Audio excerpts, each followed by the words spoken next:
नमस्कार दोस्तों, हम पहुंच चुके हैं GD memorial inter public school में, जहां पे हमारे साथ ज़िले में 5th रैंक हासिल करने वाली निम्मी पुन हैं। तो चलिए इनसे पूछते हैं कि कैसे इन्होंने पढ़ाई की और कैसे इन्होंने ये उपलब्धि हासिल की। तो मैम आप मुझे थोड़ा-सा बता सकते हैं कि कैसे आपने मतलब प्रिपरेशन करी अपने 12th बोर्ड्स के लिए? मैं स्कूल थोड़ा कम आती थी जी। और बाकी मैंने बिज़नेस और अकाउंट्स के लिए ट्यूशन थी मेरी, और हिंदी इंग्लिश मैंने यूट्यूब से पढ़ी, और इको भी मैंने यूट्यूब से ही पढ़ा है। ओके, यूट्यूब से ही। हाँ। अच्छा मैम, तो कुछ जैसे काफ़ी ज़्यादा स्टूडेंट्स में ये रहता है कि सोशल मीडिया का एडिक्शन रहता है। तो वो आपने कैसे आज के टाइम पे, जैसे वो एक चैलेंज है स्टूडेंट्स के लिए, तो वो आपने कैसे उसको टैकल किया?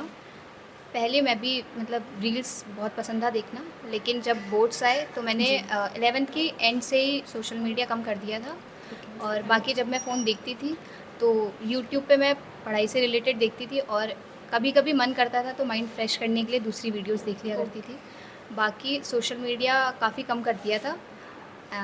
और बस तो आपका टाइम शेड्यूल क्या रहता था?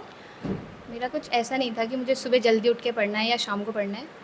मैं स्कूल जाने के बाद जब मैं ट्यूशन जाती थी, वहाँ से आके जो भी ट्यूशन से काम मिलता था, वो करती थी और प्रैक्टिस करती थी।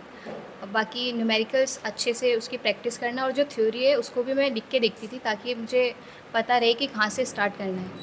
ठीक है। और कुछ मैम जो टिप्स आप जैसे स्टूडेंट्स हैं वो प्रिपेयर कर रहे होंगे, अभी 11th से अब 12th में आएँगे, तो उन्हें जो कुछ टिप्स आप देना चाहें? अ, टिप्स तो यही कि जो अपनी प्रेजेंटेशन स्किल्स होती हैं वो अच्छी रखनी चाहिए, क्योंकि हम लोग बहुत सारा रिवीजन कर लेते हैं, लेकिन जब वो लिखने की बारी आती है तो बहुत सारा वहाँ पे मतलब सब कुछ खिचड़ी पक जाती है जी। उसकी। तो इसीलिए लिख के देखना चाहिए, जिससे कि हमें पता रहता है कि हमें पेपर में स्टार्ट कहाँ से करना है। और अपनी जो फ्लो चार्ट्स होते हैं, इकोनॉमिक्स में, माइक्रो इकोनॉमिक्स में डायग्राम बनाइए, फ्लो चार्ट्स लिखिए और हाईलाइट कीजिए जो भी आप कीवर्ड्स होते हैं। और तो मैम जैसे आप प्रिपरेशन करते थे तो फैमिली का कैसा सपोर्ट रहता था? फैमिली का, फ्रेंड्स का, स्कूल का? स्कूल और मतलब स्कूल टीचर्स, फैमिली, फ्रेंड जो भी थे, उन्होंने बहुत सपोर्ट किया। और मतलब प्रेशर नहीं था कि तुम्हें बहुत अच्छे लाने हैं। और मुझे लगता है मेरे अच्छे मार्क्स इसलिए आ पाए हैं क्योंकि अ, स्कूल वालों को, टीचर्स को और मेरे फैमिली मेम्बर्स को मेरे से एक्सपेक्टेशंस थी, इसलिए मैं अच्छे मार्क्स ला पाई। क्योंकि अगर ये सिर्फ मैं चाहती तो मैं शायद मेहनत नहीं कर पाती उतनी, लेकिन इन लोगों को मेरे से एक्सपेक्टेशन थी, इसलिए मैंने किया। ओके। सर आप थोड़ा-सा बताएँ कि जी, आपको कैसा लग रहा है? बहुत अच्छा लग रहा है। जी। जैसे ये पढ़ाई करती थी तो थोड़ा कुछ आप बताएँ कि एज़ अ पेरेंट आपने क्या इन पे मतलब थोड़ा ध्यान दिया है? कैसे इनका नहीं मार्गदर्शन मैम, किया? हम इसे पढ़ाई के लिए कभी हमें कहने ही नहीं पड़ा। कहना ही नहीं पड़ा। आज तक नहीं कहा हमने, अपने आप पढ़ती है। अच्छा। हाँ।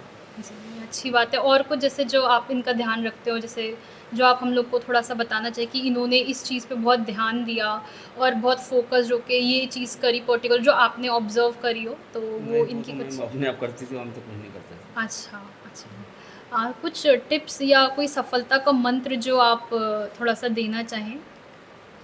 जो हमारे यूटी होते हैं और हाफ ईयरली और प्री बोर्ड, वो हम इसलिए करते हैं ताकि हमें पता चल पाए कि हमारी फाइनल एग्ज़ाम के लिए कितनी प्रिपरेशंस है। तो अगर हमारे उसमें अच्छे मार्क्स आते हैं तो हम मतलब समझते हैं कि हमारी तैयारी अच्छी चल रही है। और लेकिन जब कम आते हैं तो हम उस चीज़ में इंडल्ज रहने की ज़रूरत नहीं है। उसको आप क्या बोलते हैं, जो आपके कम मार्क्स आए हैं वो आपका मतलब उस चीज़ पे आप ध्यान दीजिए, क्योंकि बोर्ड में आपके जो मार्क्स आएँगे वो तो फाइनल उससे ही आएँगे। तो प्री बोर्ड में इससे इंडल्ज रहने से आपका बस टाइम वेस्ट होता है। इसलिए आप अच्छे से अपनी तैयारी कीजिए, और उसमें अगर मार्क्स कम आते हैं तो और मेहनत कीजिए until you feel that you are good to go. Okay. Ma'am तो अभी आपका नेक्स्ट एम क्या है? अब आपका 12th तो हो गया, तो कुछ जो आपने डिसाइड किया होगा फ्यूचर के लिए वो थोड़ा आप बताएँ?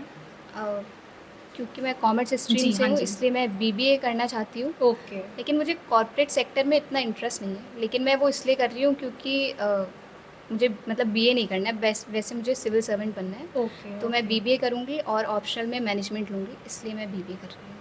Thank you so much ma'am, thank you. अगर आप ये वीडियो YouTube पर देख रहे हैं तो हमारे चैनल को सब्सक्राइब करें और बेल आइकन को दबाना ना भूलें। अगर आप Facebook पर ये वीडियो देख रहे हैं तो हमारे पेज को लाइक करें।